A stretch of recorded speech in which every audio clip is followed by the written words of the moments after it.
In this session, we will be singing Sa, and the goal here is to align ourselves to the pitch as much as possible and stay there for as long as possible.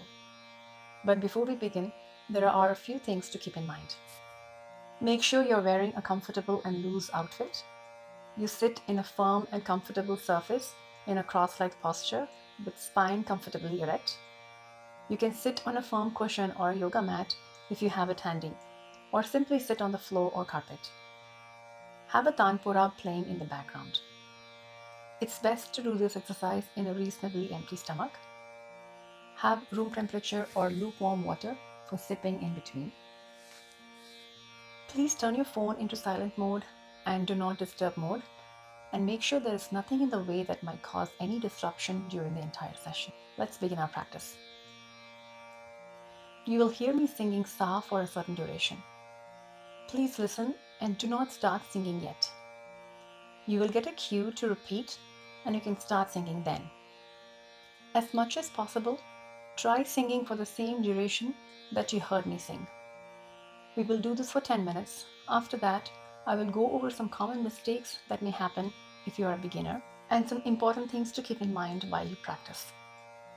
We will then repeat this exercise again for another 10 minutes, incorporating these changes if applicable to you. Please close your eyes.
Let's address some common mistakes. Keep your spine comfortably erect throughout the practice. There may be a tendency to slouch over a period of time. When that happens, make sure to come back to the erect posture immediately. You might have a tendency to stretch your back too much. No need to do that. Simply stretch it enough to stay there comfortably for at least the duration of your practice. When you utter sa, there may be a tendency to start singing right away and run out of breath in a few seconds. Make sure to inhale deeply before uttering sa and exhale gradually and slowly with the swara. This improves over time as you do this exercise regularly for a few weeks. You can also do a simple breath work before starting your music practice routine to enhance your singing. This could involve pranayama, anulom vilom, or simply deep inhalation followed by holding the breath for a few seconds, followed by slow and gradual exhalation over a period of few seconds. While singing, you might start with the right pitch, but over time, your voice might droop lower. That's just because of low stamina in the vocal cords. Just be conscious when that happens and course correct by keeping your ears in the lookout so you're constantly matching your singing with the tune that's played by the Shruti or the guiding voice. When you sustain sa for a long period of time, there may be a tendency for your voice to produce small spikes along the way. When that happens, you can sip some water, breathe deep, and course correct to make sure your voice sounds as smooth as possible for as long as possible. This can only be perfected over time with regular practice, so don't worry if you're not seeing the results right away. Now, with those corrections, let's repeat this exercise for a few more minutes.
Sa